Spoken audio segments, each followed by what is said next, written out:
இலங்கையிலே மட்டுமல்ல உலகத்தில் இந்த புற்றுநோயால் பாதிக்கப்படுகின்றவர்கள் அநேகமானவர்களை நாங்கள் மரண தருவாயில் தான் பார்க்கிறோம் அல்லது மரணத்திற்கு அருகிலே சென்ற பின்னர் தான் பல பேருக்கு புற்றுநோய் இருக்கிறது என்பது அறியப்படுகின்றது.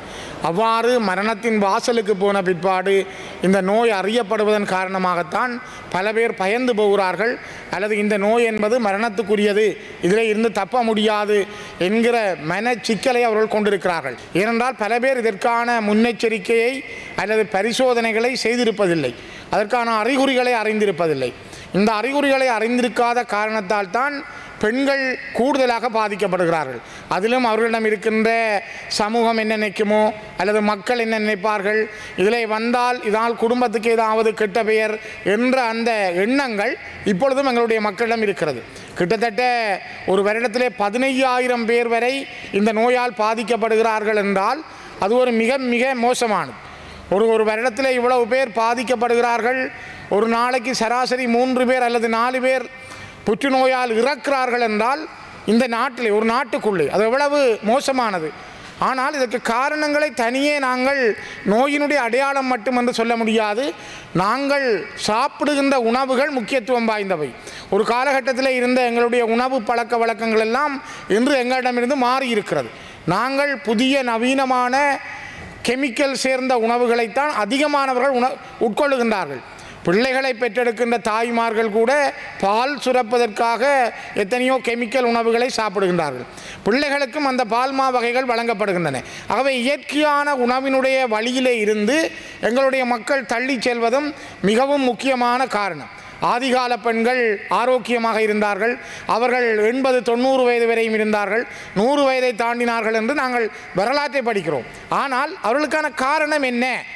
ஏன் அவருடைய உணவு பழக்க வழக்கம், அவர்கள் வாழ்ந்த வாழ்க்கை முறை, அவர்களிடம் இருந்த அந்த இயல்பான வாழ்க்கை அவர்களை வாழ வைத்தது. ஆனால் இன்று இருக்கிற இயந்திர வாழ்க்கை, வேலை உலகம் இந்த மக்களை உடனடியான உணவுகளை, சமைத்த உணவுகளை, உடனடியாக செய்த உணவுகளை உடனே வேண்டி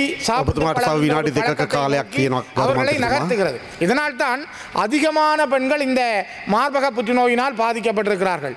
ஆகவே என்னுடைய தாய், என்னுடைய மனைவி, என்னுடைய மகள், என்னுடைய சகோதரிகள் என்று எங்கள் குடும்பத்தில் இருக்கின்ற ஒவ்வொருவருடைய வாழ்க்கையை நாங்கள் திரும்பி பார்க்கிற பொழுது, ஒவ்வொரு குடும்பத்திலும் இந்த இழப்பு வருகிற பொழுதுதான் அந்த துயரத்தினுடைய செய்திகளை பார்க்கிறோம்.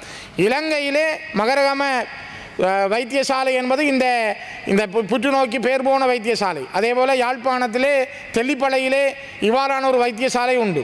அதைவிட நாட்டிலே பல இடங்களில் உண்டு. ஆனால் இந்த வைத்தியசாலைகளை சென்று பார்க்கிற பொழுது வாழ்க்கையினுடைய ஒரு எல்லை ஒவ்வொரு மனிதனுக்கும் விளங்குகிறது. நான் அண்மையிலே மகரகம வைத்தியசாலையிலே பார்த்தேன். 4 வயது குழந்தை புற்றுநோயால் பாதிக்கப்பட்டிருந்தார்.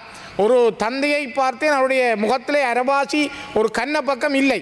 தாய்மார்கள் பல பேர் இவ்வாறு பாதிக்கப்பட்ட பெண்களை பார்க்கிற பொழுது வாழ்க்கையினுடைய எல்லை அங்கே தெரிந்தது.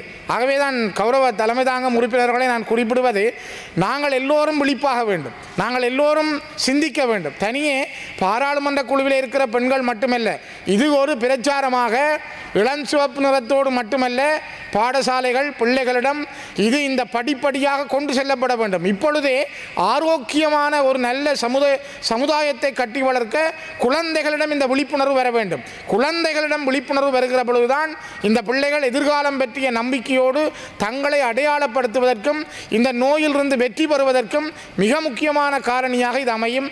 ஆகவே புற்றுநோய் அகற்றப்படக்கூடியது, அது ஒரு நோய் அல்ல, அதை தைரியமாக வெற்றி கொள்ளலாம் என்ற நம்பிக்கை ஒவ்வொரு பெண்களுக்கும் வழங்கப்பட வேண்டும். அந்த ஒவ்வொரு பெண்களுக்கும் அந்த நம்பிக்கை கொடுக்கப்படுகிற பொழுது, ஒவ்வொரு ஆண்களுக்கும் அந்த நம்பிக்கை கொடுக்கப்படுகிற பொழுது, தைரியம் ஊட்டப்படுகிற பொழுது இந்த புற்றுநோயிலே இருந்து ஒவ்வொருவரும் விடுவிக்கப்படுவார்கள்.